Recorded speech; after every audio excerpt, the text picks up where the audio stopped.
বড় সূরা ফিল নিয়ে আলোচনা শুরু করছি। প্রথমে আমরা বিস্তারিত আলোচনা করেছি সূরাগুলোর মধ্যকার পারস্পরিক সম্পর্ক নিয়ে। সূরা ফিল থেকে শুরু করে কোরআনের শেষ সূরা পর্যন্ত এই সূরাগুলোর পারস্পরিক সম্পর্ক নিয়ে। এরপরে আমরা আলোচনা করেছি ঐতিহাসিক পটভূমি নিয়ে, যেটা মাথায় রাখাটা খুব গুরুত্বপূর্ণ এই সূরার মূল আলোচনা শুরু করার আগে। আর ইনশাআল্লাহ তাআলা এখন আমরা শব্দে শব্দে বিশ্লেষণ শুরু করব আমাদের অতীতকালের স্কলারদের দৃষ্টিভঙ্গি অনুসরণ করে। যখন আমরা তাদের দৃষ্টিভঙ্গি নিয়ে পড়াশোনা করব তখন বুঝতে পারবো কেন আগের আলোচনাগুলো গুরুত্বপূর্ণ এবং কেন পটভূমি জানাটা গুরুত্বপূর্ণ সূরাটি সম্পর্কে ভালো একটি ধারণা পাওয়ার জন্য। তো আমরা শুরু করছি গুরুত্বপূর্ণ একটি মন্তব্য দিয়ে। মন্তব্যটি করেছেন ডক্টর ফাদেল সালেহ আস-সামিরাই। তিনি বলেছেন, হিয়া সূরাতুন ফিহা ইবরাতুন লিকুল্লি তাগিয়াতিন মুতাকাব্বিরিন মুতাজাব্বিরিন ফি কুল্লিল উসুরি ওয়াল আজমান। তিনি বলেন, এই সূরাতে রয়েছে সতর্কবাণী এবং শিক্ষা প্রত্যেক উদ্ধত অত্যাচারী স্বৈরাচারীর জন্য, যেটি সকল যুগের, সকল জাতির, সকল সভ্যতার জন্যই সমানভাবে প্রযোজ্য। তো তিনি বলেন, সূরাটি শুধুমাত্র অত্যাচারী আব্রাহার কাবা আক্রমণের ঘটনা বর্ণনা করছে না, বরং সূরাটি এই মেসেজ দিচ্ছে এমন প্রত্যেক ব্যক্তিকে যারা সাধারণ জনগণের উপর ধ্বংসযজ্ঞ চালাতে চায়, এবং এমন শাসক অথবা জাতিকেও যারা অন্য জাতিকে পদানত করে রাখতে চায় তাদের সামরিক শক্তির দ্বারা, এটা ভেবে যে আমাদের মতো শক্তির বিরুদ্ধে দাঁড়ানোর মতো কোনো ক্ষমতাই কারো নেই। এই অহংকারপূর্ণ ধারণার কারণে তারা তাদের অত্যাচার করে যায় এবং এর পরিণাম নিয়ে সামান্য চিন্তাও করে না। যখন কোনো একটি মানব সমাজ ক্ষমতায় থাকে না, তখন তারা আইনের শাসনের কথা বলে এবং মানুষকে আইন মেনে চলতে বলে। কিন্তু যখন কোনো একটি শ্রেণীর হাতে ক্ষমতা এসে যায়, তারা বলে আইন হলো অন্য সবার জন্য, আমরা আইনের ঊর্ধ্বে, আইনের শাসন সকলের জন্য ভালো, কিন্তু আমাদের হিসাব ভিন্ন, আমরা আইনের বাইরে। আর যদি তারা সকল আইন ভঙ্গও করে, কে তাদেরকে থামাবে? কারণ তারাই তো সবচেয়ে ক্ষমতাধর সভ্যতা। ইতিহাসে বারবার এরকম ঘটে এসেছে, আমাদের সময়েও এরকম উদাহরণ পাওয়া কঠিন নয়। সূরাটির বিষয়বস্তু এই দিকের প্রতি ইঙ্গিত করে। এখন ডক্টর ফাদেল ওনার যুক্তি উপস্থাপন করছেন যে কেন তিনি মনে করেন এটি সূরাটির বিষয়বস্তু। কেন আমরা সূরাটির বিষয়বস্তুকে শুধুমাত্র আব্রাহার কাবা আক্রমণের ঘটনায় সীমাবদ্ধ না করে অন্য সকল সময়ের জন্য এটিকে প্রযোজ্য মনে করব, যেটা আসলেই গুরুত্বপূর্ণ। এজন্যই আরবিতে তারা ক্রিয়াপদটি এসেছে। এখন বিভিন্নভাবে এটিকে ব্যাখ্যা করা যায়। আয়াতের প্রথম অংশে সরল অনুবাদ হলো, আপনি কি দেখেননি? সরলভাবে পুরো আয়াতটির অনুবাদ এরকম, আপনি কি দেখেননি আপনার পালনকর্তা হস্তি বাহিনীর সাথে কেমন আচরণ করেছে? এই পরিচিত অনুবাদটি সম্ভবত আপনারা আগেও শুনেছেন, কিন্তু ডক্টর ফাদেল শুধুমাত্র প্রথম অংশ বিশ্লেষণ করেছেন, বিশেষভাবে তারা ক্রিয়াপদটি। এটি ব্যবহৃত হয়েছে বর্তমান কাল হিসেবে, আর সরল বাংলা অনুবাদে আয়াতটি এসেছে অতীতকালে, তাই না? আলাম তারা, অর্থাৎ আপনি কি দেখেননি, এটা অতীতকাল। কিন্তু আরবি ভাষার অলঙ্কার শাস্ত্রের চমৎকার একটি কারুকাজ রয়েছে আয়াতটিতে। আমার রাআইতা ব্যবহার করা হয়নি, যা শুধুমাত্র অতীতকাল বোঝায়। সেটা না করে বরং আলাম তারা শব্দ দুটির ব্যবহার ইঙ্গিত দিচ্ছে যে এটি সব সময়ের জন্য প্রযোজ্য। আরবি অলঙ্কার শাস্ত্র অনুযায়ী আয়াতটি এই বিষয় ইঙ্গিত করে যে এটা শুধু একবার ঘটেই শেষ হয়ে যায়নি, বরং এটা বারে বারে ঘটতে থাকবে।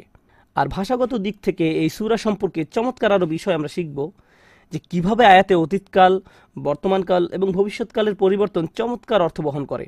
সুতরাং আরবিতে লামের সাথে মুদারে বা বর্তমানকালের এই ব্যবহার এটাই ইঙ্গিত দেয় যে এটা শুধু ওই সময়ের জন্য না, বরং সকল সময়ের জন্য। আরও দুইটি শিক্ষা, আলাম তারা ফিহা দালালাতান লুগিয়াতান।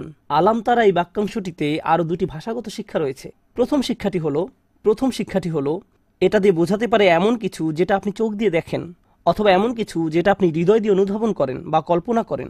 তো আপনি কি দেখেননি, আয়াতটিকে নেওয়া যায় আক্ষরিকভাবে, কিন্তু আপনি কি দেখেননি এই আয়াতটিকে রূপক অর্থেও নেওয়া যায়। রূপক অর্থে অন্যান্য ভাষাতেও একই ধরনের শব্দের ব্যবহার লক্ষ্য করা যায়। যেমন আমরা বাংলায় বলি, ইতিহাসে আমরা আদ সামুর জাতি ধ্বংসপ্রাপ্ত হওয়ার দৃষ্টান্ত দেখতে পাই। এর অর্থ এটা না যে আপনি আসলেই সেখানে থেকে তাদের ধ্বংস হওয়া নিজের চোখে দেখেছেন। এজন্য আপনি কি দেখেননি এই আয়াতের অর্থ এটাও বোঝায় যে আপনি কি চিন্তা করেননি, আপনি কি ভেবে দেখেননি, আপনি কি উপলব্ধি করেননি, আপনি কি এই বিষয়ে যথেষ্ট পরিমাণ শোনেননি। এজন্য আপনি যখন দেখা শব্দটি ব্যবহার করেন, আক্ষরিক অর্থে ব্যবহার না করে মাঝে মাঝে রূপক অর্থেও ব্যবহার করেন। এমনকি যখন আপনাকে কেউ কিছু বুঝিয়ে বলে, বিষয়টি বুঝতে পেরে আপনি বলেন, ও আই সি। যদি আপনি টেলিফোনে কথা বলছেন, আপনি আসলে কিছুই দেখছেন না, তো আপনি দেখা শব্দটি ব্যবহার করেছেন, কিন্তু আক্ষরিক অর্থে না, বরং রূপক অর্থে। কেন এই বিষয়টি গুরুত্বপূর্ণ?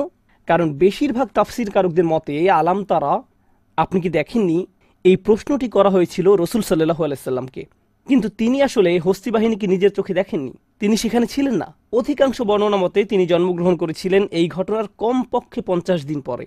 একই বছরে, কিন্তু 50 দিন পরে। তো এটা স্পষ্ট যে তিনি এই ঘটনা দেখেননি, কিন্তু তিনি এই ঘটনার বর্ণনা বারবার শুনেছিলেন, যা আমরা জানব তাফসীরকারকদের বর্ণনা থেকে। দ্বিতীয় ভাষাগত শিক্ষাটি হলো, এটা মনোজগতে প্রচণ্ড ঝাঁকুনির অর্থ প্রকাশ করছে। কেউ যখন এভাবে আপনার সাথে কথা বলে, আপনি কি অনুধাবন করেননি? আপনি কি চিন্তা করেননি? এর মাধ্যমে বক্তা আপনার আবেগকে জাগ্রত করার চেষ্টা করে। আর সূরাতে এরকমভাবে বলার মাধ্যমে এটাই আল্লাহ তার রাসূল সাল্লাল্লাহু আলাইহি সাল্লামের সাথে করেছেন। এখন আমরা কোরআনের বর্ণনা ভঙ্গি সম্পর্কে চমৎকার আরও একটি বিষয় শিখব, যাকে বলা হয় ইলতিফাত। আমি জানি এগুলো বেশ ভারী ভারী পরিভাষা, কিন্তু আমি চেষ্টা করব যতটা সম্ভব সহজ করার। ইলতিফাত বলতে বোঝায় বক্তব্যের লক্ষ্যবস্তুতে এক ধরনের পরিবর্তন। কখনো আল্লাহ কথা বলছেন রাসূল সাল্লাল্লাহু আলাইহি সাল্লামকে উদ্দেশ্য করে, কখনো তিনি কথা বলছেন সমগ্র মানবজাতিকে উদ্দেশ্য করে, আবার কখনো তিনি বলছেন অবিশ্বাসীদের উদ্দেশ্য করে, কখনো তিনি রাসূল সাল্লাল্লাহু আলাইহি সাল্লামকে বলছেন যাতে তিনি কাফেরদের কথার জবাব দেন। এক্ষেত্রে আল্লাহ কাফেরদের সাথে সরাসরি কথা বলতে চাইছেন না, বরং রাসূল সাল্লাল্লাহু আলাইহি সাল্লামকে বলছেন যে তিনি যাতে তাদেরকে জবাব দেন। কুল, তাদেরকে বলো। তিনি সরাসরি তাদেরকে বলছেন না, বরং তার রাসূলকে বলছেন যে তিনি যাতে তাদেরকে বলে দেন। কখনো তিনি বলছেন ইয়া আহলাল কিতাব, কখনো ইয়া বানি ইসরাইল, কখনো ইয়া আইয়ুহাল্লাযীনা আমানু। বুঝতে পারছেন? ভিন্ন ভিন্ন শ্রোতা। কিন্তু এই সূরাতে কাকে উদ্দেশ্য করে বলা হচ্ছে? রাসূল সাল্লাল্লাহু আলাইহি সাল্লামকে উদ্দেশ্য করে বলা হচ্ছে। কিন্তু কুরআন হলো বারবার পড়ার বিষয়। তো যদিও রাসূল সাল্লাল্লাহু আলাইহি সাল্লামকে উদ্দেশ্য করে বলা হচ্ছে, আরও কারা শুনতে পাচ্ছে? কাফেররা। আর এই কথোপকথন থেকে তারা দুটি বিষয় বুঝতে পেরেছিল। এক, আল্লাহ তার রাসূল সাল্লাল্লাহু আলাইহি সাল্লামের সাথে কথা বলছেন। দুই, তিনি এমন একটি ঘটনা বর্ণনা করছেন যা তারা দেখেছিল। রাসূল সাল্লাল্লাহু আলাইহি সাল্লাম দেখেননি, কিন্তু অধিকাংশ বর্ণনা অনুযায়ী জনসংখ্যার বড় একটি অংশ, বিশেষত কুরাইশদের মধ্যে বয়স্করা ঘটনাটি স্বচক্ষে প্রত্যক্ষ করেছিল। এখন আমরা এই বিষয়ে শাওকানী রাহিমাহুল্লাহর দেয়া ব্যাখ্যা জানব। হুয়া তাজিবু লাহু সাল্লাল্লাহু আলাইহি সাল্লাম বিমা ফাআলাল্লাহু। আল্লাহ হস্তি বাহিনীর সাথে যা করেছিলেন এটা রাসূল সাল্লাল্লাহু আলাইহি সাল্লামের জন্য ছিল বিস্ময়কর এবং চমৎকৃত হওয়ার মতো বিষয়। যদিও তিনি বলছেন কদ আলিমাত ইয়া মুহাম্মদ, আপনি ইতিমধ্যে জানেন ও মুহাম্মদ, ওয়া আলিমান নাসুল মাওজুদুনা ফি আসরি, অথবা আপনার সমসাময়িক মানুষরা ভালো করে জানে, মিন বাদিহিম, এমনকি সেই সকল মানুষ যারা এর পরে এসেছে, মা বালাগাহুম মিন আখবারিল মুতাওয়াতিরি মিন কিসসাতি আসহাবিল ফিল, কারণ ধারাবাহিকভাবে তারা বারবার হস্তি বাহিনীর বর্ণনা শুনে এসেছে। এখন এটা জানা গুরুত্বপূর্ণ যে মানুষ কেন হস্তি বাহিনীর ঘটনাটি এত ভালোভাবে জানতো, কেন এটি এত জনপ্রিয় ছিল। কারণ তখন পুরো শহরটি খালি হয়ে গিয়েছিল, তাদেরকে পাহাড়ে গিয়ে আশ্রয় নিতে হয়েছিল এবং শহরটি ধ্বংস হওয়ার কথা ছিল। আর আগে আরবদের কোনো ক্যালেন্ডার ছিল না। তো এই ঘটনার পরে তারা এরকম বলতো, অমুক ঘটনা ঘটেছে আমুল ফিলের 2 বছর পর, অথবা আমুল ফিলের 1 বছর আগে। অন্য কথায় হস্তি বর্ষটি তাদের ক্যালেন্ডারে পরিণত হয়ে গিয়েছিল। এটা তাদের কাছে এতই গুরুত্বপূর্ণ ছিল যে তাদের পুরো ক্যালেন্ডারই এটাকে কেন্দ্র করে আবর্তিত হতে থাকলো। আর কাবাই ছিল কুরাইশদের জীবন জীবিকার অবলম্বন। তো এই ঘটনাটি তাদের জন্য এক প্রকার ধর্মীয় রক্ষা কবচ হিসেবে পরিণত হলো, যার কারণে কাবার সম্মান আরো বেড়ে গেল। মনে আছে আল্লাহ কিভাবে অলৌকিকভাবে এই ঘরকে রক্ষা করেছেন? মনে আছে কিরকম বিস্ময়করভাবে এটা হয়েছে? এভাবে কুরাইশরা এটাকে এক প্রকার রক্ষা কবচ হিসেবে ব্যবহার করত, কাবাকে তাদের ধর্মের কেন্দ্র হিসেবে প্রতিষ্ঠিত করার যুক্তি হিসেবে। যদিও তারা কাবা ঘরে মূর্তি পূজা শুরু করেছিল। ওমা ফাআলাল্লাহু বিহিম ফামা লাকুম লা তুমিনুন, ওমা ফাআলাল্লাহু বিহিম ফামা লাকুম লা তুমিনুন। এটা শাওকানী রাহমাতুল্লাহর দেয়া ব্যাখ্যার শেষ অংশ। তিনি বুঝাতে চেয়েছেন শুধুমাত্র আলাম তারা কাইফা দিয়ে মনে হয় যেন আল্লাহ এরকম বুঝাচ্ছেন, তুমি কি উপলব্ধি করনি আল্লাহ তার শত্রুদের সাথে কেমন ব্যবহার করেছেন? তারপরেও তার উপর ঈমান আনছো না কেন? তোমরা এই বিষয়টিকে ব্যবহার করে গর্ব করছো যে কিভাবে আল্লাহ তার ঘরকে রক্ষা করছেন, কিন্তু তারপরে ঈমানের পথে সামনে এগিয়ে যাচ্ছ না কেন? তারপর আরেকটি বিষয় হলো আয়াতের শুরুতে ব্যবহৃত হামজা, প্রশ্নের আকারে বক্তব্যটির উপস্থাপন। আপনি কি দেখেননি আপনার রব হস্তি বাহিনীর সাথে কি আচরণ করেছেন? যখন প্রশ্নের আকারে কোনো বাক্যকে ব্যবহার করা হয় তখন এর উদ্দেশ্য হয় জোর দেয়া। জোর দেয়া বলতে আমি স্বাভাবিক অর্থে এটিকে ব্যবহার করতে চাই না, কারণ আরবিতে অনেকভাবেই একটি কথায় জোর দেওয়ার অর্থ প্রকাশ করা যায়।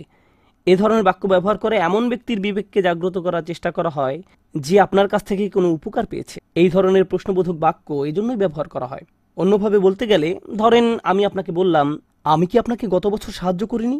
একভাবে বলতে গেলে, আমি আপনাকে গত বছর সাহায্য করেছিলাম। এটা একরকম কথা বলার ধরন। কিন্তু আমি যদি আপনাকে খারাপ অনুভব করাতে চাই, তাহলে এভাবে বলতে পারি, আমি কি আপনাকে গত বছর সাহায্য করিনি? জানেন শ্রোতাদের জন্য এটা কি ধরনের অর্থ বহন করে? মনে হচ্ছে তুমি ভুলে গেছো গত বছর আমি যা করেছিলাম তোমার জন্য। এজন্য আমি প্রশ্নের আকারে তোমাকে জিজ্ঞেস করেছি, কারণ তোমার আচরণে এটাই মনে হচ্ছে যে তুমি ভুলে গেছো। এজন্যই আমি প্রশ্নের আকারে জিজ্ঞেস করছি। আর এখানে আল্লাহ এটাই করছেন। আলাম তারা কাইফা ফাআলা রাব্বুকা বিআসহাবিল ফিল। এখন আমাদেরকে বুঝতে হবে এই প্রশ্নটি করা হচ্ছে দুটি পক্ষকে উদ্দেশ্য করে। এক পক্ষ হলো রাসূল সাল্লাল্লাহু আলাইহি সাল্লাম নিজে, অপর পক্ষ হলো কাফেররা, যাদেরকে উদ্দেশ্য করে পরোক্ষভাবে প্রশ্নটি করা হয়েছে। কাফেরদেরকে উদ্দেশ্য করে প্রশ্নটি যে করা হয়েছে সেটা বোঝা সহজ। স্পষ্টতই তারা আল্লাহর এই অনুগ্রহটির প্রতি কৃতজ্ঞতা দেখায়নি, কারণ তারা এখনও প্রকাশ্যে শিরকের মতো অপরাধ করে যাচ্ছে এবং আল্লাহর ঘরে মূর্তি রেখে এই ঘরের পবিত্রতা নষ্ট করছে। কিন্তু প্রশ্নটি রাসূল সাল্লাল্লাহু আলাইহি সাল্লামের প্রতিও করা হয়েছে। তো এই বিষয়টি আমরা কিভাবে বুঝতে পারবো? এটা বুঝতে পারবো এভাবে যে প্রশ্নটি করা হয়েছে ঘটে যাওয়া একটি ঘটনার স্মৃতিকে জাগ্রত করার জন্য। এর উদ্দেশ্য হলো, আপনি কি এটা চিন্তা করে দেখেননি কিভাবে আল্লাহ তার ঘরকে রক্ষার জন্য এগিয়ে এসেছেন? তাহলে এটাও জেনে রাখুন যে তিনি আপনাকে রক্ষা করার জন্যও রয়েছেন। অন্যভাবে বলতে গেলে রাসূল সাল্লাল্লাহু আলাইহি সাল্লামকে নিশ্চয়তা দেওয়া হচ্ছে আল্লাহর পক্ষ থেকে বিজয় এবং সাহায্যের, যে কোনো উপায়ে তা আসুক না কেন। রাসূল সাল্লাল্লাহু আলাইহি সাল্লামের সামনে কোনো উপায় উপকরণ ছিল না। এটা মক্কি সূরা। তার মানে তার হাতে রাষ্ট্রীয় কোনো ক্ষমতা ছিল না, কোনো সেনাবাহিনী ছিল না, বক্তব্য উপস্থাপনের তেমন কোনো অবস্থান ছিল না। মানুষ তার প্রতি উপহাস করত, তার অনুসারীদেরকে বিদ্রুপ করত। তো সামাজিক, রাজনৈতিক এবং অর্থনৈতিক দিক থেকে তিনি ভালো অবস্থানে ছিলেন না। কিন্তু আল্লাহ বলছেন, যদিও মক্কাবাসীরাও তখন ভালো অবস্থানে ছিল না, তবু আল্লাহ কাবাঘরকে রক্ষা করেছেন। আর সেই আল্লাহই আপনারও প্রতিপালক। আর এর মাধ্যমে আল্লাহ সুবহানাহু ওয়া তাআলা রাসূল সাল্লাল্লাহু আলাইহি সাল্লামকে সাহস দিচ্ছেন। এখন আমরা আবার কিছুটা ঐতিহাসিক বর্ণনায় যাচ্ছি। ফালাম্মা বালাগা করিবা মিন মাক্কা, যখন আব্রাহা মক্কায় পৌঁছল, খরাজা ইলাইহি আব্দুল মুত্তালিব, রাসূল সাল্লাল্লাহু আলাইহি সাল্লামের দাদা আব্দুল মুত্তালিব তার কাছে আসলেন। আরাদ আলাইহি সুলাসা আমওয়ালি তিহামা ইয়ারজিউ ফাআবা। আব্দুল মুত্তালিব আব্রাহার সাথে আপোষ মীমাংসা করার চেষ্টা করলেন। তিনি বললেন, আমরা আপনাকে তিহামা অঞ্চল থেকে প্রাপ্ত আয়ের 1/3 দিব। কিন্তু আব্রাহা এই প্রস্তাব প্রত্যাখ্যান করল এবং সে তার সেনা প্রস্তুতি শুরু করলো এটা প্রকাশ করার জন্য যে তোমাদের মীমাংসা প্রস্তাবের আমার কোনো প্রয়োজন নেই, আমার কাছে তোমাদের এই মীমাংসা প্রস্তাবের কোনো মূল্য নেই। এখান থেকে আবারও আমরা শিখছি সেই সকল মানুষ অথবা জাতি সম্পর্কে যাদের অন্য মানুষের উপরে ক্ষমতা আছে। অপরপক্ষ তাদের সাথে যতই আপোষ মীমাংসার চেষ্টা করুক না কেন, তারা অদ্ভুত আচরণ করবেই। এর ফলে যে ধ্বংসযজ্ঞ অথবা দুর্ভোগ আসুক না কেন, এর ফলাফলের পরোয়া তারা করে না।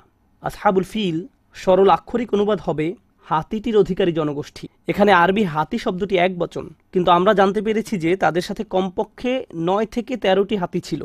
তো কেন আফিয়াল হলো না? কেন বহুবচন ব্যবহার না করে একবচন ব্যবহার করা হলো? কারণ সবচেয়ে বিখ্যাত হাতিটির কারণেই তাদেরকে সবাই বিশেষভাবে চিনত। যখন তারা হাতিটির কথা বিশেষভাবে বলতো, তারা একটি হাতিকে নির্দিষ্টভাবে বোঝাতো, যার নাম ছিল মাহমুদ। এটি ছিল বিশাল আকৃতির একটি হাতি। তারা এই হাতিটির জন্য বিখ্যাত ছিল। তো তারা ছিল বিশেষ একটি হাতির অধিকারী জনগোষ্ঠী। এটি ইঙ্গিত করছে একটি বিশেষ হাতির দিকে। কিন্তু আবার ব্যাকরণগত দিক থেকে ফিল শব্দটি ইসমে জামা, অর্থাৎ শব্দটি একবচন হলেও এটি তার শ্রেণীর সকল প্রাণীর জন্য সমষ্টিগত অর্থ প্রকাশ করে। এখন আপনি যদি ফিল শব্দটিকে ইসমে জামা হিসেবে ধরেন, তাহলে আপনার অনুবাদ ভিন্নতা আসবে।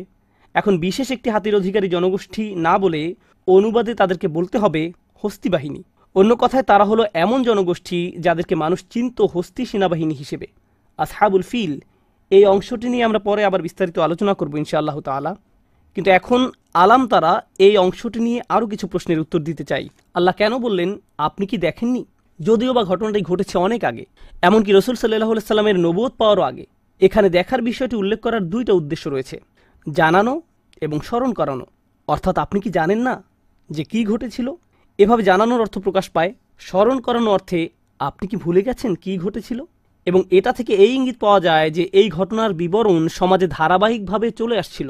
এটা ছিল বহুল প্রচলিত একটি ঘটনা এবং শুধুমাত্র ঘটনাটি বর্ণনা করার চেয়ে এই ঘটনা থেকে প্রাপ্ত শিক্ষার আলোচনা বেশি গুরুত্বপূর্ণ। আবার একই ধরনের বর্ণনাভঙ্গি আপনি কি দেখেননি, এই বর্ণনাভঙ্গিটি কোরআনে ব্যবহৃত হয়েছে তিরস্কার করার ক্ষেত্রে। কোরআনের অন্য জায়গায় একই ধরনের উদাহরণ পাওয়া যায় যেখানে আল্লাহ তাআলা আলাম তারা ব্যবহার করেছেন তিরস্কার অর্থে। আলাম ইয়ারাউ কাম আহলাকনা ক্বাবলাহুম মিনাল কুরুন। আল্লাহ বলেন তারা কি দেখেনি তাদের অনেক আগে কতবার কত জাতিকে আমরা ধ্বংস করে দিয়েছি। আলাম তা'লাম আন্নাল্লাহা আলা কুল্লি শাইইন কাদির। তুমি কি জানো না আল্লাহ সকল কিছুর উপর পূর্ণ ক্ষমতার অধিকারী? তো আলাম তারা, আলাম তা'লাম এই শব্দগুলোতে এক ধরনের ধমক মিশ্রিত শক্তিশালী তিরস্কার রয়েছে অথবা শক্তিশালী সান্ত্বনাবাণী রয়েছে। এখন আমরা তাফসিরুল ওয়াসিত থেকে কিছু বিষয় জানব। তাফসির গ্রন্থটির লেখক শায়েখ তানতাউই। এটা প্রথম প্রকাশিত হয় 1928 সালে। চমৎকার একটি তাফসির। আল্লাহ সুবহানাহু ওয়া তাআলা প্রশ্নবোধক শব্দ ব্যবহার করেছেন এটা বোঝাতে যে কিভাবে, শুধুমাত্র তিনি কি করেছিলেন তা না বলে বরং কিভাবে তিনি করেছিলেন। আল্লাহ শুধু বলেননি তিনি তাদের সাথে কি করেছিলেন, তিনি প্রশ্নবোধক ভঙ্গিতে বলেছেন কিভাবে তিনি তাদেরকে শাস্তি দিয়েছিলেন। এজন্যই আরবি শব্দ কাইফা ব্যবহৃত হয়েছে। তাফসীরকারক বলছেন, আয়াতে কাইফা শব্দটির তাৎপর্য হলো এটি আল্লাহ তাদের সাথে কীরকম আচরণ করেছিলেন সে বিষয়টাকে অনেক বেশি ব্যাখ্যা করছে। তুমি কি করেছ? আমি খাবার খেয়েছি। তুমি কিভাবে খেয়েছো? এখন আপনি আরও বেশি ব্যাখ্যা আশা করছেন, তাই না? সুতরাং আপনি যখন জিজ্ঞেস করেন কাইফা, এর জবাব হবে বিস্তারিত। কিন্তু আপনি যদি আরবিতে মা বা বাংলায় কি শব্দটি দিয়ে প্রশ্ন করেন, এর উত্তর হয় এক কথায়, তিনি ধ্বংস করেছেন। কিন্তু কিভাবে প্রশ্নটি করে বিস্তারিত বর্ণনা আশা করা হয়? এটি আল্লাহর শক্তিমাত্রাকে প্রকাশ করে অনেক বেশি বিস্তারিতভাবে। কাইফা শব্দটির ব্যাপারে আরেকটা বিষয়, এটি ব্যবহৃত হয় বিস্ময় প্রকাশের জন্য।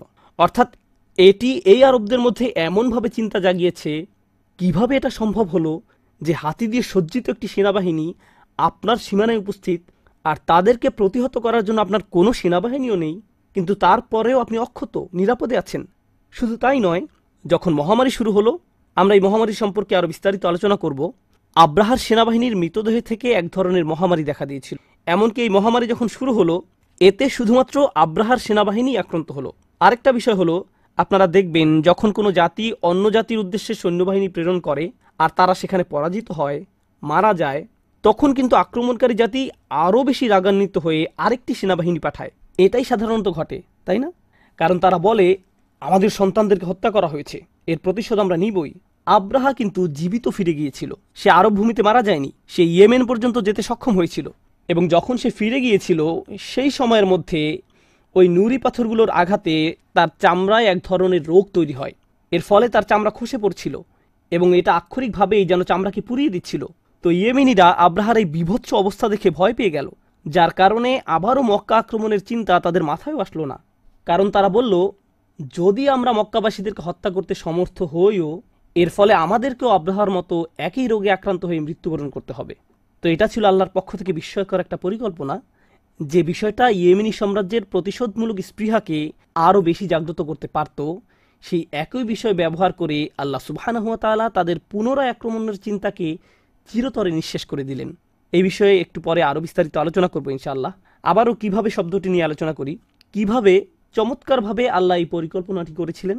কারণ আল্লাহ কি নয়, বরং কিভাবে শব্দটি ব্যবহার করেছেন। কুরআনের অন্যত্র তিনি একই ধরনের বর্ণনাভঙ্গি ব্যবহার করেছেন। আফালাম ইয়ানজুরু ইলাস সামাই ফাওকাহুম কাইফা বানাইনাহা।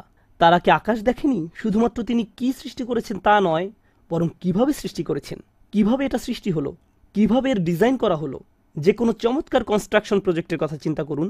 এখানে আমেরিকার টেক্সাস অঙ্গরাজ্যে এক একটি এলাকার জন্য আমাদের আছে এক একটি করে বড় মসজিদ, কারণ এখানকার মসজিদগুলো হয় বিদেশি অর্থায়নে। এত বড় মসজিদ বানানোর সামর্থ্য আমাদের নেই। নিউ ইয়র্ক থেকে আমি যখন সর্বপ্রথম টেক্সাসে আসি, তখন প্রথম আরভিং মসজিদ দেখে আশ্চর্য হয়ে গিয়েছিলাম, কিভাবে ওনারা এত চমৎকার মসজিদ বানালেন। কনস্ট্রাকশন প্রজেক্টটি দেখে আমি বিস্মিত হয়েছিলাম, কিভাবে এটা সম্ভব। কিভাবে শব্দটি ব্যবহার করে আমরা বিস্ময় প্রকাশ করে থাকি। আল্লাহ একইভাবে প্রশ্ন করেছেন তার নিজের সৃষ্টি, এই আকাশ, এই দিগন্ত, এই সুবিশাল মহাবিশ্ব নিয়ে। প্রসঙ্গক্রমে আসসামা বলতে শুধুমাত্র আকাশ বোঝায় না। সামা অর্থ উপরে যা কিছু আছে সব কিছু, উপরের সব কিছু, আপনার উপরে যা কিছু আছে, যা চিন্তা করতে গিয়ে আপনি বিস্ময়ে অভিভূত হয়েছেন, যে স্থাপত্য শৈলীর নিদর্শন তাতে রয়েছে। সুবহানাল্লাহ। কাইফা শব্দটি ব্যবহার করা হয়েছে শ্রোতার মনে বিস্ময়ের অনুভূতিকে জাগ্রত করার জন্য। এতে কোনো সন্দেহ নেই যে এই ঘটনাটি ঘটেছিল সৃষ্টিকর্তার শক্তিমত্তা, জ্ঞান এবং বিচক্ষণতার একটি স্পষ্ট প্রমাণ। এবং এই ঘটনাটি রাসূল সাল্লাল্লাহু আলাইহি ওয়াসাল্লামের মর্যাদা এবং মহত্বের একটি প্রমাণ। কেন এটা রাসূল সাল্লাল্লাহু আলাইহি ওয়াসাল্লামের জন্য মর্যাদা? এর কারণ আমাদের ধর্মে এটা প্রসিদ্ধ যে রাসূল প্রেরণের আগে থেকেই মুজিজা দেখা দিতে পারে। কোনো রাসূল প্রেরণের আগে কিছু কিছু অলৌকিক ঘটনা ঘটতে থাকে। এটি ছিল সেই অলৌকিক ঘটনাগুলোর একটি, তাদের নবুয়তের ইঙ্গিত হিসেবে এবং এর সত্যতা নিদর্শন হিসেবে। আর এই কারণেই জানা যায় যে মেঘ রাসূল সাল্লাল্লাহু আলাইহি ওয়াসাল্লামকে ছায়া দিত। এ ধরনের আরও মুজিজার বর্ণনা পাওয়া যায়, কিন্তু ওনার জন্মেরও আগে বড় এই মুজিজাটি জানান দেয় যে কিছু একটা ঘটতে যাচ্ছে। এখন আমরা এই ঘটনার সময় আব্দুল মুত্তালিব যে কবিতা রচনা করেছিলেন সেই বিষয়ে জানব। আপনি হয়তো চিন্তা করতে পারেন, তিনি ছিলেন কুরাইশদের প্রধান, আব্রাহা আসছে ওনার এলাকা ধ্বংস করতে, আর এই অবস্থায় উনি কিনা কবিতা রচনা করছেন। বিষয়টা বুঝিয়ে বলছি। আরবে কবিতা ছিল দোয়ার একটি ভাষা। আমরা যখন তার কবিতাটি পড়ব, আমরা দেখতে পাবো যে তিনি আসলে মহান আল্লাহকে উদ্দেশ্য করে কাব্যিক ভাষায় দোয়া করেছেন। তিনি লিখছেন, সন্দেহ নেই এই ব্যক্তির উদ্দেশ্য কাবাঘরকে ধ্বংস করা, অতএব আপনার হালালের কাছে আসা থেকে তাকে বিরত রাখুন। এখানে হালাল শব্দটির ব্যবহার চমৎকার ভাষাশৈলী প্রকাশ করছে। আপনারা জানেন কাবাঘরকে বলা হয় বাইতুল হারাম। আব্দুল মুত্তালিব বলছেন, এটা হারাম আর সবার জন্য, কিন্তু কার জন্য হালাল? আল্লাহর জন্য। ও আল্লাহ, এই ঘরটি যা শুধু আপনার জন্যই হালাল, অন্য সকলের জন্য যা হারাম, এই ঘরকে একমাত্র আপনিই রক্ষা করতে পারেন তাদের আক্রমণ থেকে। উনসুর আলা আলি সলিব, উনসুর আলা আলি সলিব।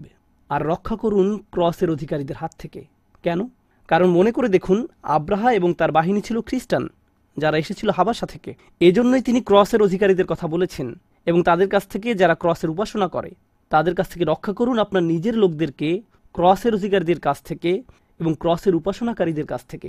তো তিনি আল্লাহকে বলছেন, আমরা আপনার নিজের লোক, আমরাই আপনার ঘরের রক্ষণাবেক্ষণকারী, অতএব তাদের বিপরীতে আমাদেরকে সাহায্য করুন। তাদের ক্রস এবং ধ্বংসাত্মক এই পরিকল্পনাকে কখনোই বিজয়ী হতে দিয়েন না আপনার পবিত্র এই স্থানের উপরে। আপনি যদি তাদেরকে ছেড়ে দেন আর আমাদের কাবাকে রক্ষা না করেন, তাহলে আপনার যা ভালো মনে হয় তাই করুন। এরপর তিনি তাদের বিরুদ্ধে আরেকটি দোয়া করলেন, কিন্তু আমার মতে এটি আব্দুল মুত্তালিবের মনের কোমলতাকে প্রকাশ করছে। ইয়া রব লা আরজুলাহুম সিওয়াক, হে প্রভু, আমি তাদের বিপরীতে শুধু আপনার কাছেই মিনতি করছি। হে প্রভু, তাদেরকে বিরত রাখুন এবং মানুষদেরকে আক্রমণ করা থেকে যারা আপনাকে সাপোর্ট করে। তো এটা ছিল কাব্যিক ছন্দে করা আব্দুল মুত্তালিবের দোয়া। এখন আমরা ফাআলা শব্দটির ব্যবহার নিয়ে সামান্য আলোচনা করব। আরবিতে ফাআলা শব্দটির 3টি অর্থ লুকিয়ে আছে। আল আমাল মানে কাজ, হারকত বা নড়াচড়া, আল হাদাসা বা ঘটনা, এমন কিছু যা ঘটে থাকে। এটা ব্যবহৃত হয় শুধুমাত্র এমন বিষয়ের জন্য যা ধরা বা ছোঁয়া যায়। অন্য কথায় বলতে গেলে অ্যাবস্ট্রাক্ট, অর্থাৎ এমন বিষয়ের জন্য এটি ব্যবহৃত হয় না যার অস্তিত্ব শুধু কল্পনার জগতে সীমাবদ্ধ, যা বাস্তবেই ঘটে, যার কারণে কোনো কিছু একটি জায়গা থেকে অন্য জায়গায় স্থান পরিবর্তন করে, তাকে বলা হয় ফেল। আরবরা তাদের কথায় শব্দটিকে এভাবে ব্যবহার করে থাকে, বিফেলে কাজা। তারা এই বাক্যাংশ ব্যবহার করত যার অর্থ এর প্রভাবের কারণে। তো ফাআলা শব্দটি প্রভাব অর্থ ব্যবহৃত হয়ে থাকে। এছাড়াও ফেল বা বিফেল ব্যবহৃত হয় হাকিকা অর্থে। অথবা আপনি যখন আরবিতে বলেন বিফেল অথবা ফেল, এর অর্থ হয় অবশ্যই, আসলেই। তো এর দ্বারা এমন কিছু বোঝা যায় যা আসলেই ঘটে থাকে। এটা কল্পনার জগতের কোনো বিষয় নয়, অ্যাবস্ট্রাক্ট কোনো বিষয় না। তো কেন খলাকা, জাআলা বা আমিলা না বলে ফাআলা বলা হলো? প্রথমত, জাআলা এবং খলাকা ব্যবহার না করার কারণ হলো এই দুইটি ক্রিয়াপদের অর্থই ফাআলার মধ্যে অন্তর্ভুক্ত। এজন্য ফাআলা শব্দটি বেশি ব্যাপক অর্থবোধক। ফাআলার পরিবর্তে আমালা শব্দটি যদি ব্যবহার করা হতো, ফাআলা শব্দের পরিবর্তে আমালা শব্দ ব্যবহার না করার কারণটাও বেশ ইন্টারেস্টিং। ফাআলা এবং আমালা এই দুইটি শব্দেরই সরল অনুবাদ হলো কাজ, কিন্তু আমালা বলতে বোঝায় এমন কাজ যা উদ্দেশ্য সহকারে করা হয়, আর ফাআলা বলতে বোঝায় এমন কাজ যা উদ্দেশ্য সহকারেও হতে পারে, আবার উদ্দেশ্যহীনভাবেও হতে পারে। দুইটা শব্দের মধ্যে এই হলো একটি পার্থক্য। আমালা হলো এমন কাজ যার জন্য চেষ্টা প্রচেষ্টার প্রয়োজন হয়, আর ফাআলা হলো এমন কাজ যা চেষ্টা প্রচেষ্টা ছাড়াও হতে পারে। ইন্টারেস্টিং বিষয় হলো, কোরআনে আল্লাহর জন্য আমালা শব্দটি ব্যবহৃত হয়নি, বরং ফাআলা ব্যবহৃত হয়েছে। এটা দ্বারা বোঝাচ্ছে আল্লাহ যখন কিছু করেন তখন কোনো চেষ্টা প্রচেষ্টার প্রয়োজন হয় না। চেষ্টা প্রচেষ্টা হলো মানুষের বৈশিষ্ট্য। কাইফা ফাআলা রব্বুক ফাআলুল লিমা ইউরিদ, একই রকমের বর্ণনা ভঙ্গি অন্য সূরাতেও রয়েছে। আলাম তারা কাইফা ফাআলা রব্বুকা বিআসহাবিল ফিল, আমালা ব্যবহৃত হয়নি, ব্যবহৃত হয়েছে ফাআলা। কেন? কারণ এই ঘটনা ঘটানোর জন্য আল্লাহর কোনো চেষ্টা প্রচেষ্টার প্রয়োজন হয়নি। আমালা শব্দটি ব্যবহার না করার আরেকটা তাৎপর্য হলো, আরবি অলঙ্কার শাস্ত্রে যাকে বলা হয় মুখালিফুল মাআনি, আরবিতে আপনি যখন বলেন একটি আমল করা হয়েছে, অর্থাৎ কাজটি করার ইচ্ছা ছিল বিধায় কাজটি করা হয়েছে, তখন আপনি এটা ইঙ্গিত করেন যে অন্য আরও কাজ রয়েছে যা ইচ্ছার বাইরে হয়ে গেছে। তখন এটা হয়ে যেত আল্লাহ সম্পর্কে এমন ধারণা যা যথাযথ নয়। এজন্যই আমালা শব্দটি ব্যবহৃত হয়নি। আল্লামা আলুসির তাফসিরে তিনি আরেকটা দারুণ বিষয় বলেছেন, যদি আল্লাহ এখানে 3টি শব্দই উল্লেখ করতেন তাহলে কথা অস্বাভাবিকভাবে দীর্ঘ হয়ে যেত। তিনি একটি শব্দ ব্যবহার করেছেন যার মধ্যে বাকি 2টি শব্দই অন্তর্ভুক্ত। এজন্যই কোরআনের ভাষা ব্যাপক অর্থবোধক। এটাই কোরআনের বৈশিষ্ট্য। এই সূরাটি আপনারা ছোটবেলা থেকে মুখস্থ করেছেন। আমরা 3 পর্বে এটি আলোচনা করেছি। খুব ছোট একটি সূরা, মাত্র 5 আয়াতের, কিন্তু প্রতিটি শব্দের মধ্যেই রত্নভাণ্ডার লুকিয়ে রয়েছে। প্রত্যেকটি শব্দেরই গভীরতা রয়েছে। প্রত্যেকটি শব্দের মধ্যেই মহান আল্লাহ প্রদত্ত জ্ঞান লুকিয়ে আছে। তো আসুন পরবর্তী বিষয়ে যাওয়া যাক। আল্লাহ আজ্জা ওয়া জাল্লা এখানে রব্বুক শব্দটি ব্যবহার করেছেন। আলাম তারা কাইফা ফাআলা রব্বুক, তিনি আল্লাহ শব্দটি ব্যবহার করেননি। এটা গুরুত্বপূর্ণ একটা পয়েন্ট, খেয়াল করুন। আল্লাহ শব্দটি হলো ইসমে আলম, এটা আল্লাহর একটি নাম, আর এই নামের মধ্যে মহান আল্লাহর সকল গুণাবলী অন্তর্ভুক্ত রয়েছে। আপনি যদি আল্লাহকে এক শব্দ দিয়ে রাখতে চান যে শব্দটির মধ্যে তার সকল গুণাবলী অন্তর্ভুক্ত, আর রহমান, আর রহিম, আল মালিক, আল কুদ্দুস, তার সকল গুণাবলী, তখন এই একটি শব্দই আপনি ব্যবহার করতে পারেন যা দিয়ে তার সকল গুণাবলীকে বোঝাবে, আর সেই শব্দটি হলো আল্লাহ। কিন্তু যখন আপনি রব শব্দটি ব্যবহার করেন, এর দ্বারা বোঝায় একটি নির্দিষ্ট বৈশিষ্ট্য, আর এই বৈশিষ্ট্যটির অর্থ হলো একজন প্রভু থাকা এবং সেই প্রভুর দাস থাকা। এটাই রব শব্দটির প্রধানতম অর্থ। এর অন্যান্য আরও অর্থ আছে, আল মুনঈম, আল কাইয়িম, আল মুরব্বি, আল মুഅতি। রব শব্দটির আরও অর্থ আছে, কিন্তু প্রধানতম অর্থ হলো প্রভু, আর একজন প্রভুর দাস থাকবে, এটাই স্বাভাবিক। কেন এই বিষয়টি গুরুত্বপূর্ণ? কারণ এই সূরাটি শুধুমাত্র আপনাকে ঐতিহাসিক ঘটনা বর্ণনা করছে না, সূরাটি আপনাকে জানিয়ে দিচ্ছে যে এই ঘটনাটি ঘটিয়েছেন আপনার প্রভু, আর এই জন্যই আপনাকে তার দাসত্ব করা উচিত। ভাষার এই বর্ণনা ভঙ্গি এই উপসংহারটিই দাবি করছে। এর পরিবর্তে যদি আল্লাহ শব্দটি ব্যবহার করা হতো, কাইফা ফাআলাল্লাহু বিআসহাবিল ফিল, তখন এটা ঐতিহাসিক ঘটনা বর্ণনা করত ঠিকই, কিন্তু এতে আমার উপরে সরাসরি দাসত্বের দাবি চলে আসতো না। বরং রব শব্দটি এখানে গুরুত্বপূর্ণ, কারণ এটা তাদের উপর দাসত্বের দাবি প্রকাশ করছে। আর এই বিষয়টা অত্যন্ত পরিষ্কার হয়ে যাবে পরবর্তী সূরার আলোচনায়, কারণ সেখানে আল্লাহ কি বলেছেন, ফালিয়াবুদু রাব্বা হাযাল বাইত, অতএব তাদের উচিত এই ঘরের প্রভুর দাসত্ব করা। আর সেখানে আল্লাহ কি কারণ উল্লেখ করেছেন, আল্লাযী আতআমাহুম মিন জু', এর পরবর্তী কারণটি কি, ওয়া আমানাহুম মিন খাউফ, তিনি তাদেরকে ভয়ের পরিবর্তে নিরাপত্তা দিয়েছেন। আর এই ভয়ের পরিবর্তে নিরাপত্তাই হলো সূরা ফিল। এটাই সূরা ফিলের মূল বিষয়বস্তু। তো আল্লাহ সেখানে সরাসরি এই দাসত্বের দাবি করছেন, কিন্তু এই সূরায় সরাসরি না হলেও বিষয়বস্তুর কারণে এই দাবিটি চলে আসছে। এখন কেন রব্বুক বলা হলো? আসুন রব্বুকা শব্দটির দিকে নজর দেওয়া যাক। রব্বুকা বলতে রাসূল সাল্লাল্লাহু আলাইহি ওয়াসাল্লামকে উদ্দেশ্য করে বলা হচ্ছে, অর্থাৎ আপনার প্রভু। লক্ষ্য করুন, পরবর্তী সূরাতে আল্লাহ বলছেন তিনি হলেন এই ঘরের প্রভু, তাই না? রব্বা হাযাল বাইত। কিন্তু তিনি এই ঘরের প্রভু, এটা উল্লেখ করার আগে তিনি উল্লেখ করেছেন রাসূল সাল্লাল্লাহু আলাইহি ওয়াসাল্লামের কথা। তো যদিও তিনি এই ঘরকে রক্ষা করবেন, কিন্তু ঘরের উল্লেখ করছেন পরে। কার কথা তিনি আগে উল্লেখ করেছেন? তার রাসূল সাল্লাল্লাহু আলাইহি ওয়াসাল্লামের কথা। তিনি তার রাসূল সাল্লাল্লাহু আলাইহি ওয়াসাল্লামকেও রক্ষা করবেন। এটা আসলে বক্তব্য উপস্থাপনের অত্যন্ত শক্তিশালী একটি ধারণা, কারণ সূরা কুরাইশের বিষয়বস্তুর বেশিরভাগই কুরাইশদের অর্থনীতি নিয়ে। সূরা ফিল হলো কাবা ঘরকে নিয়ে, কিন্তু সূরা ফিলে কাবা ঘরের নাম উল্লেখ করা হয়নি। কাবা ঘরের কথা উল্লেখ আছে সূরা কুরাইশে, কিন্তু সূরা ফিলে কার উল্লেখ আছে? রাসূল সাল্লাল্লাহু আলাইহি ওয়াসাল্লামের। আগে আমরা যা আলোচনা করেছি এটা সে বিষয়কে আরো জোরালোভাবে প্রকাশ করছে। যখন আল্লাহ তার রাসূল সাল্লাল্লাহু আলাইহি ওয়াসাল্লামকে বলছেন আমি কাবা ঘরকে রক্ষা করেছি, এর চেয়ে বেশি গুরুত্ব দিয়ে আমি আপনার সুরক্ষার ব্যবস্থা করব। তাই এখন আমরা এই বিষয়ে তাফসীর গ্রন্থগুলোতে আসা আলোচনাগুলো পড়ব। রব্বুকা বলার অনেকগুলো কারণ উল্লেখ করা হয়েছে। প্রথম কারণটি হলো কাআন্নাহু ক্বালা তাআলা, বিষয়টা এমন যেন আল্লাহ বলছেন ইন্নাহুম লাম্মা শাহাদু হাদাল ইন্তিকাম, যখন তারা আল্লাহর প্রতিশোধ স্বচক্ষে দেখতে পেল আর এরপরেও মূর্তি পূজা ত্যাগ করেনি, ও মুহাম্মদ সাল্লাল্লাহু আলাইহি সাল্লাম, আপনি এই ঘটনাটি নিজের চোখে দেখেননি, তারপরেও আপনি আল্লাহর এই অনুগ্রহকে স্বীকার করেছেন কৃতজ্ঞতা এবং আনুগত্য সহকারে। এ কারণে বিষয়টি এমন যেন হস্তি বাহিনীর উপর আল্লাহর এই শাস্তি আপনি নিজে দেখেছেন। এটা পরিষ্কার যে যারা শিরক করে আপনি তাদের সাথে সম্পর্ক ছিন্ন করেছেন এবং অন্য সবার মধ্য থেকে আমি আপনাকে মনোনীত করেছি। অন্যভাবে বলতে গেলে রাসূল সাল্লাল্লাহু আলাইহি সাল্লামের চরিত্রের উপর এটা এক ধরনের প্রশংসাসূচক সাক্ষ্য বা টেস্টিমনি। ফাআকুল, আমি বলছি, রব্বুকা, তোমার প্রভু। এটা বলার মাধ্যমে আল্লাহ বলছেন আমি আপনার সাথে আছি, আপনার পক্ষে আছি, তাদের পক্ষে না, বরং আমার অবস্থান তাদের বিরুদ্ধে, যেমন আমার অবস্থান ছিল আব্রাহা এবং তার বাহিনীর বিরুদ্ধে। তো এর মাধ্যমে তাদেরকে ভয় দেখানো হচ্ছে, এটা জানানোর মাধ্যমে যে সেই আল্লাহ যিনি আব্রাহাকে ধ্বংস করেছিলেন এখন তিনি পরিষ্কারভাবে রাসূল সাল্লাল্লাহু আলাইহি সাল্লামের পক্ষে। রব্বুক শব্দটি বলার দ্বিতীয় কারণটি হলো আমি হস্তি বাহিনীর সাথে এটা করেছি শুধুমাত্র আপনার অর্থাৎ রাসূল সাল্লাল্লাহু আলাইহি সাল্লামের মহত্বকে প্রকাশ করার জন্য এবং আপনার আগমনকে সম্মানিত করার জন্য। আমি আপনার তত্ত্বাবধান করেছি আপনার জাতিরও আগে। তো এখন আপনি নবুয়ত পাওয়ার পর কিভাবে আপনার তত্ত্বাবধান ত্যাগ করতে পারি? এবং এর মধ্যে এই ইঙ্গিত রয়েছে যে রাসূল সাল্লাল্লাহু আলাইহি সাল্লাম বিজয়ী হবেন এবং মক্কায় শাসন প্রতিষ্ঠা করবেন এবং আল্লাহর ঘরকে অপবিত্রতা থেকে মুক্ত করবেন।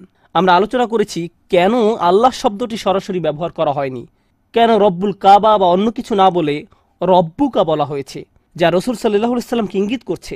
এখন আমরা আল বিকাই রাহমাহুল্লাহর একটা মন্তব্য পড়ব, এরপর পরের পয়েন্টে যাব। রব শব্দটি ব্যবহারের মাধ্যমে রাসূল সাল্লাল্লাহু আলাইহি সাল্লামের প্রতি সম্মান প্রদর্শনের জন্য এবং রব্বুকা বলার মাধ্যমে মহান আল্লাহর আরেকটি বিষয় তুলে ধরেছেন, আর তা হলো তিনি এই ঘরের মধ্যে হওয়া শিরকের কুৎসিত রূপ তুলে ধরছেন। তিনি হলেন সেই প্রভু যিনি এই ঘরকে রক্ষা করেছেন। তোমরা কিভাবে সেই ঘরেই অন্য মিথ্যা উপাস্য রাখার দুঃসাহস দেখিয়েছ? তো রব শব্দটি ব্যবহারের মাধ্যমে কাবা ঘরে হওয়া শিরকের প্রতি এক প্রকারের অস্বীকৃতি জানানো হয়েছে।